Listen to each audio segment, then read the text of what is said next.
السلام عليكم ورحمة الله نحمده ونصلي على رسوله الكريم أما بعد فأعوذ بالله من الشيطان الرجيم بسم الله الرحمن الرحيم لن ينال الله لحومها ولا دماؤها ولكن يناله التقوى منكم صدق الله العظيم اللهم صل على محمد وعلى آل محمد كما صليت على إبراهيم وعلى آل إبراهيم إنك حميد مجيد اللهم بارك على محمد وعلى آل محمد كما باركت على إبراهيم وعلى آل إبراهيم إنك حميد مجيد।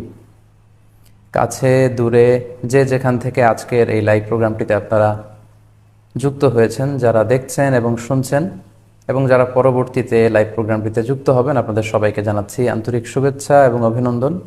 আহলান ওয়া সাহলান ওয়া মারহাবান বিকুম ফি হাদাল লিকা আত-তাইয়িব আল মুবারাক। আশা করছি আল্লাহ তাআলার অশেষ মেহেরবানিতে আপনারা সবাই ভালো আছেন, সুস্থ আছেন। কামনা করি এবং দোয়া করি আল্লাহ তাআলা আপনাদেরকে ভালো রাখুক, সুস্থ রাখুক, সব ধরনের বিপদ থেকে আল্লাহ তাআলা আপনাদেরকে সেফ রাখুক, নিরাপদে রাখুক। শুরুতে আমরা আল্লাহ রাব্বুল ইজ্জা ওয়াল জালালের দরবারে শুকরিয়া জানাই যে আল্লাহ তাআলা আজকে আমাদেরকে লাইভটি শুরু করবার তৌফিক এনায়েত করেছেন এবং রব্বুল ইজ্জা ওয়াল জালালের দরবারে অসংখ্য শুকরিয়া জানাচ্ছি এজন্য যে আল্লাহ তাআলা আমাদেরকে যুল হিজ্জা জিলহজ মাসে উপনীত হওয়ার তৌফিক এনায়েত করেছেন। আমরা আজকে মালয়েশিয়াতে অলরেডি জিলহজ শুরু করে ফেলেছি এবং আমরা জানি যে এই জিলহজের প্রথম দশক মানে প্রথম 10টি দিন খুবই গুরুত্বপূর্ণ 10টি দিন। আল্লাহ তাআলার কাছে খুবই পছন্দনীয় এই 10 দিনের আমলগুলো, এমনকি জেহাদের চাইতেও বেশি হাদিসে এসেছে। এবং কালামুল্লাহ মাজিদে আল কোরআন আল কারিমে আল্লাহ তাআলা এই জিলহজের প্রথম 10 দিনের শপথ করেছেন। এই 10 দিনের এবাদত আল্লাহ তাআলার কাছে এত বেশি পছন্দনীয় হওয়ার কারণ হচ্ছে এই 10 দিনে আল্লাহ তাআলা উম্মাহাতুল ইবাদাত অর্থাৎ যত মৌলিক এবাদত আছে সবগুলো মৌলিক এবাদতের একটা সমন্বয় করেছেন জিলহজ মাসের এই প্রথম 10 দিনে, যেটা বছরের অন্য কোনো সময় কিন্তু পাওয়া যায় না।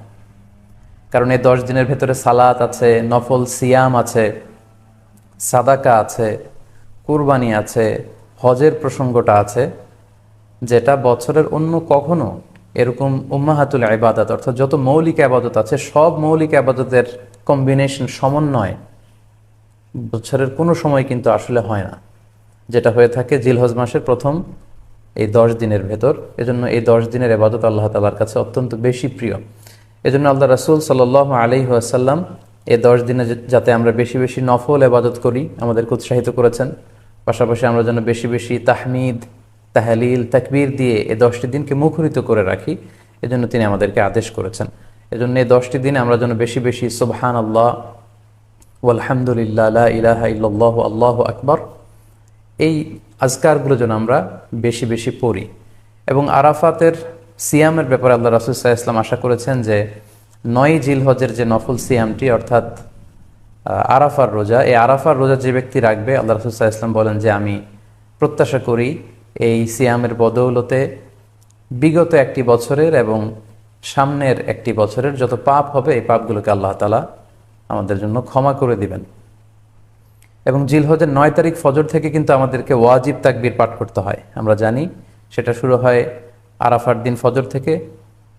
9 তারিখ ফজর থেকে শুরু করে 13 তারিখ আসর পর্যন্ত এই তাকবীরগুলো প্রত্যেক সালাতের পরে পড়া আমাদের জন্য আবশ্যক। আমরা যেন এই নফল আজকারগুলো, এই নফল তাকবীরগুলো যাতে আমরা বেশি বেশি করে দেই। এবং যারা কুরবানি করার জন্য ইচ্ছা পোষণ করেছেন তারা যেন এই 10 দিনের আগেই তাদের মাথার চুল এবং নখ কেটে পরিচ্ছন্ন হয়ে যান এবং জিলহজের এই 10 দিনে তারা যাতে মাথার চুল না কাটে এবং হাতের নখ না কাটে, এই মর্মে আল্লাহ রাসূল সাল্লাল্লাহু আলাইহি ওয়াসাল্লাম আমাদেরকে গাইডলাইন দিয়েছেন। সব মিলে আল্লাহ তাআলার কাছে এই 10টি দিনের ইবাদত খুবই প্রিয়। এমনকি হাদিসে এসেছে, যেটা আমরা বললাম যে জেহাদের চাইতেও বেশি প্রিয়। এজন্য এই সুবর্ণ সুযোগটুকুন যেন আমরা কখনোই মিস না করি।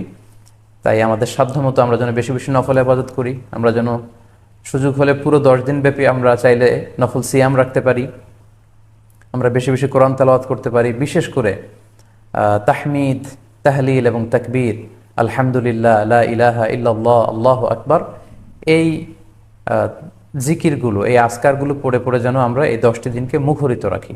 আল্লাহ তাআলা জিলহজ মাসের যে মাহাত্ম্য এবং বারাকা তিনি আমাদের জন্য দিয়েছেন, এগুলো যেন আমরা বেশি বেশি হাসিল করতে পারি। আমিন ইয়া রাব্বাল আলামিন। সম্মানিত দর্শক ও শ্রোতাবৃন্দ, ইতিমধ্যে আমাদের এই লাইভ প্রোগ্রামটিতে প্রায় 24,000 দিনী ভাই বোন যুক্ত হয়েছেন। আপনারা একটু দেরি করে যারা যুক্ত হয়েছেন তাদেরকে আবারও আন্তরিক শুভেচ্ছা জানাই। আব্দুল্লাহ রোমান রোজ টিভি চ্যানেল 24 থেকে শুভেচ্ছা জানিয়েছে। আমরা শুনেছি যে রোমান অসুস্থ, আল্লাহ তাআলা রোমানকে সুস্থ করে দিক, আমরা দোয়া করি। এবং আজকের লাইভের যে ঘোষণাটি আমরা দিয়েছিলাম, সেখানে অনেক দিনী ভাই বোনেরা, বাংলাদেশের একজন প্রথিতযশা ইসলামী সঙ্গীত শিল্পী মশিউর রহমান ভাই, ওনার করোনা পজিটিভ রিপোর্ট এসেছে। সবাই ওনার জন্য দোয়া চেয়েছেন। আসলে মানুষ তার চমৎকার চমৎকার ইসলামী সঙ্গীতের মধ্য দিয়ে যে শ্রোতাদের হৃদয়ে বেঁচে থাকে, এটার একটা প্রমাণ। আমাদের মশিউর ভাই অসাধারণ দরাজ গলায় খুব চমৎকার ইসলামী সঙ্গীত পরিবেশন করেন। আমি নিজেও তার ইসলামী সঙ্গীতগুলো খুব পছন্দ করি। সবাই ওনার জন্য দোয়া চেয়েছেন। তো আজকের এই লাইভের শুরুতেই আমি আমাদের সকলের প্রিয় শিল্পী মশিউর রহমান ভাইয়ের জন্য দোয়া করি, আল্লাহ তাআলা আমাদের প্রিয় ভাইকে দ্রুত শিফায়ে কামেলা আজলা নসিব করুক। যারাই পৃথিবীর যে প্রান্ত থেকে এই ভয়াবহ করোনা মহামারীতে আক্রান্ত হয়ে অসুস্থ অবস্থায় আছেন, আমরা সবার জন্য দোয়া করি, আল্লাহ তাআলা সবাইকে খুব দ্রুত শিফায়ে কামেলা নসিব করুক। সম্মানিত সুধী, আমি রিকোয়েস্ট করব আপনারা এই লাইভটি শেয়ার করে দিবেন, যাতে করে আপনাদের অন্যান্য ফেসবুক বন্ধুরা আজকের লাইভের এই আলোচনাটি থেকে উপকৃত হতে পারে। আমরা আজকে কুরবানি নিয়ে কিছু কথা শেয়ার করবার চেষ্টা করব ইনশাআল্লাহ।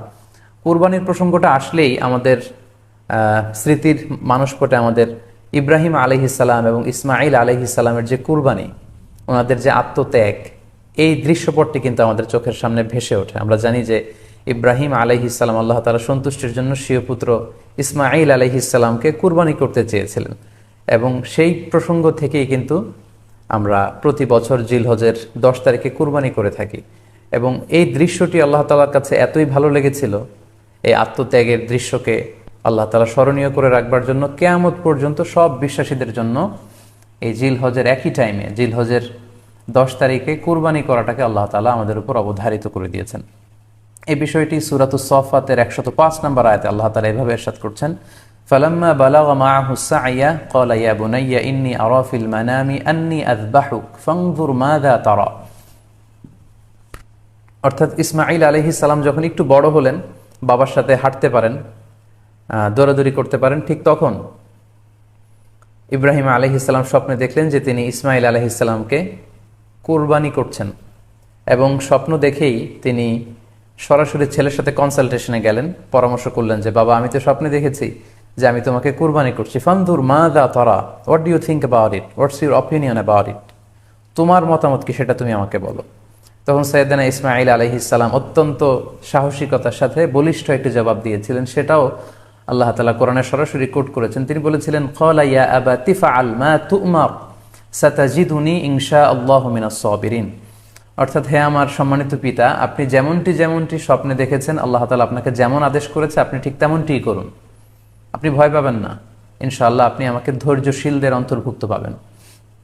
একটু কি কল্পনা করা যায় যে সাইয়েদনা ইসমাঈল আলাইহিস সালাম, ছোট্ট শিশু, তিনি যখন শুনলেন যে বাবা তাকে কুরবানি করবে, জবাই করবে, তার প্রত্যুত্তরে তিনি বলেছিলেন, বাবা, আমি ভয় পাচ্ছি না, আমি আপনাকে নিয়ে চিন্তিত। আপনি ভয় পাবেন না, বরং আপনি যা আদিষ্ট হয়েছেন আপনি তাই করেন। কারণ নবীরা যখন স্বপ্নে কিছু দেখে, সেটা সাধারণ মানুষের মতো স্বপ্ন নয়, সেটা ওহী, সেটা আল্লাহর পক্ষ থেকে আদেশ। তো আপনি আমাকে ধৈর্যশীল পাবেন, আপনি ভয় পাবেন না। সাইয়েদনা ইব্রাহিম আলাইহিস সালাম ইসমাঈল আলাইহিস সালামকে কুরবানি করতে শুরু করলেন, জবাই করতে শুরু করলেন। আল্লাহ তাআলার কাছে এই দৃশ্যটি এত ভালো লাগলো, আল্লাহ তাআলা সাইয়েদনা জিবরাইল আলাইহিস সালামকে দিয়ে জান্নাত থেকে একটি বকরি বা মেষ পাঠিয়ে দিলেন। সাইয়েদনা ইসমাঈল আলাইহিস সালামকে ছুরির নিচ থেকে সরিয়ে ফেলা হলো, আর সেখানে ইসমাঈল আলাইহিস সালামের পরিবর্তে একটি জান্নাত থেকে আনা বকরি বা ছাগলকে সেখানে কুরবানি করা হলো। আল্লাহ তাআলা বললেন, কদ সাদ্দাকতা রুইয়া, ইব্রাহিম, তুমি তো তোমার স্বপ্নকে সত্যায়ন করেছো, বাস্তবে রূপান্তরিত করেছো, তুমি তো এই কঠিন পরীক্ষায় সফলতার সাথে উত্তীর্ণ হয়েছ। সাইয়েদনা ইব্রাহিম আলাইহিস সালাম পরীক্ষায় উত্তীর্ণ হলেন, এবং বাপ বেটার এই দৃশ্যায়নটি আল্লাহ তাআলার কাছে এত ভালো লেগেছে, আরশের উপর থেকে আল্লাহ তাআলা এত পছন্দ করেছেন ওনাদের স্যাক্রিফাইসকে, কুরবানিকে, কিয়ামত পর্যন্ত আমরাও যাতে কুরবানি করি, আল্লাহ তাআলা আমাদের জন্য এটাকে অবধারিত করে দিয়েছেন। সম্মানিত শুধু এখানে আমাদের জন্য সবচেয়ে বড় যে শিক্ষণীয় বিষয়, সেটি হচ্ছে সাইয়েদনা ইব্রাহিম আলাইহিস সালামের ঔরসে যখন ইসমাইল আলাইহিসসালাম আসে, তখন তাফসির এসেছে ইব্রাহিম আলাইহিসসালামের বয়স ছিল 86 বছর। Could you imagine that? 86 বছর বয়সে যখন একটা সন্তান আল্লাহ তাআলা ওনাকে দান করলেন, আল্লাহ তাআলা বললেন যে সেই সন্তানকে তুমি জবাই করো। আমরা অনেক দম্পতির কথা জানি, তাদের সন্তান হয় না, 15 বছর, 20 বছর, 25 বছর পর অনেক সময় তাদের সন্তান হয়। সেই সন্তানটাকে তারা কত পছন্দ করে, সেই বাচ্চাটাকে তারা কত আদর করে। তো 86 বছর বয়সে আল্লাহ তাআলা ইসমাইল আলাইহিস সালামকে দান করেছিলেন। এই আদরের সন্তানটাকে আল্লাহ তাআলা বলেন তুমি কুরবানি করো। কারণ এই বয়স্ক অবস্থায় যখন ইব্রাহিম আলাইহিস সালাম ইসমাইল আলাইহিস সালামকে পেয়েছিলেন, তখন তিনি হৃদয়টাকে উজাড় করে দিয়ে নিজের ছেলেটাকে ভালোবাসতে শুরু করলেন, এবং হৃদয়ের ভালোবাসার জায়গাটার মধ্যে যে সিংহাসন, সেই সিংহাসনে তিনি ইসমাইলকে বসিয়েছিলেন। আল্লাহ তাআলা চেয়েছিলেন যে ইসমাইলকে সেখান থেকে সরিয়ে ওই ভালোবাসার সিংহাসনের জায়গাটাতে তুমি যেন আল্লাহ তাআলাকে স্থান দাও, এবং সেটাই পরীক্ষা সেই পরীক্ষাটাই তিনি বেসিক্যালি সাইয়েদনা ইব্রাহিম আলাইহিস সালামের কাছ থেকে করেছিলেন, এবং সেই পরীক্ষায় সাইয়েদনা ইব্রাহিম আলাইহিস সালাম সফলতার সাথে উত্তীর্ণ হয়েছিলেন। অর্থাৎ আল্লাহ চেয়েছিলেন যে তোমার হৃদয়ের ভালোবাসার সবচাইতে বড় জায়গাটা হচ্ছে ইসমাইলের, তোমার পুরো হৃদয়টা জুড়ে আছে ইসমাইল। আমি চাই তুমি আমার সন্তুষ্টির জন্য এই ইসমাইলকে বিলিয়ে দাও, এই ইসমাইলকে কুরবানি করে দাও। সম্মানিত শুধু এই স্টোরিটা থেকে আমাদের জন্য শিক্ষা হচ্ছে যে সাইয়েদনা ইব্রাহিম আলাইহিস সালামের হৃদয়ের সবচাইতে পছন্দনীয় বিষয়টা ছিল ইসমাইল। তিনি ইসমাইল আলাইহিস সালামকে, নিজের ছেলেকে বেশি পছন্দ করতেন। ইব্রাহিম আলাইহিস সালামের হৃদয়ে যেমনি ইসমাইল ছিল, আমাদের প্রত্যেকের হৃদয়ে কিন্তু এরকম এক একটা ইসমাইল আছে, কল্পিত ইসমাইল, রূপক ইসমাইল। আমাদের কারো হৃদয়ের ইসমাইল হচ্ছে আমাদের টাকা পয়সা, আমাদের কারো হৃদয়ের ইসমাইল হচ্ছে আমার ব্যাংক ব্যালেন্স, আমাদের কারো হৃদয়ের ইসমাইল হচ্ছে আমার দামি গাড়ি, আমাদের কারো হৃদয়ের ইসমাইল হচ্ছে আমার দামি গাড়ি, আমাদের কারো হৃদয়ের ইসমাইল হচ্ছে আমাদের যশ, খ্যাতি, আমাদের ক্ষমতা, প্রতিপত্তি, এগুলো। আল্লাহ তাআলা চান আমাদের প্রত্যেকের যার যার হৃদয়ের ইসমাইল যেটা, সেটাকে আমরা আল্লাহ তাআলার সন্তুষ্টির জন্য উৎসর্গ করতে পারবো কিনা, আল্লাহ তাআলার খুশির জন্য, সেরেফ শুধুমাত্র আল্লাহ তাআলার জন্য আমার হৃদয়ের ইসমাইলটাকে আমি স্যাক্রিফাইস করতে পারবো কিনা। এই শিক্ষাটা দেওয়ার জন্যই বেসিক্যালি আল্লাহ তাআলা এই কুরবানিকে আমাদের জন্য প্রেসক্রাইব করেছেন। আল্লাহ তাআলা চান যে আমাদের হৃদয়ের পুরো জায়গাটা জুড়ে যেন আল্লাহ তাআলার সন্তুষ্টি, আল্লাহ তাআলার ভালোবাসা, আল্লাহকে যে আমরা ফিল করি, আল্লাহকে যে আমরা ভয় পাই, সেই জায়গাটাতে যেন আমরা আল্লাহ তাআলাকে রাখতে পারি। এটাই মূলত আল্লাহ তাআলা আমাদের কাছ থেকে চান, এবং আমাদের জীবনের সব কাজগুলোই হবে শুধুমাত্র কেবলমাত্র আল্লাহ তাআলার সন্তুষ্টির জন্য। এজন্য বিশ্বনবী সাল্লাল্লাহু আলাইহি ওয়াসাল্লামকে কিন্তু আল্লাহ রাব্বুল আলামিন শিখিয়ে দিয়েছেন যে কুল ইন্না সলাতি ওয়া নুসুকি ওয়া মাহইয়ায়া ওয়া মামাতি লিল্লাহি রাব্বিল আলামিন। হে নবী, আপনি বলুন যে আমার নামাজ, আমার কুরবানি, আমার জীবন, আমার মরণ সবটাই তো আল্লাহর জন্য।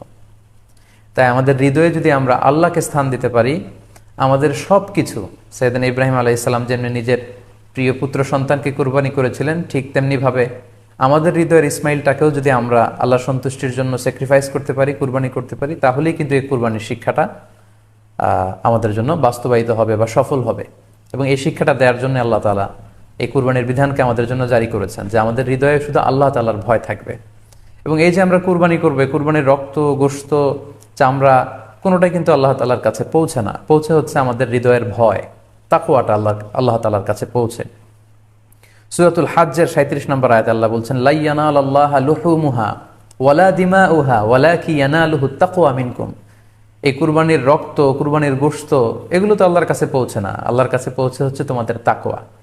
আমরা কতটা ইখলাসের সাথে, কতটা আন্তরিকতার সাথে, কতটা আনুগত্যের সাথে আমাদের সম্পদ, আমাদের নিজেদেরকে আমরা আল্লাহর কাছে সোপর্দ করতে পেরেছি, আমরা কতটা আল্লাহর সমর্পিত বান্দা হতে পেরেছি, এটাই হচ্ছে এই কুরবানির শিক্ষা, যেটা সাইয়েদনা ইব্রাহিম আলাইহিস সালাম গোটা বিশ্ববাসীর জন্য নিদর্শন এই ঘটনার মধ্য দিয়ে কিন্তু আমাদের জন্য রেখে গিয়েছেন। তাই আমরা এই কুরবানির মধ্য দিয়ে এটা যেন ফিল করি যে আমাদের সবটুকুন আমরা আল্লাহর জন্য বিলিয়ে দিতে প্রস্তুত আছি।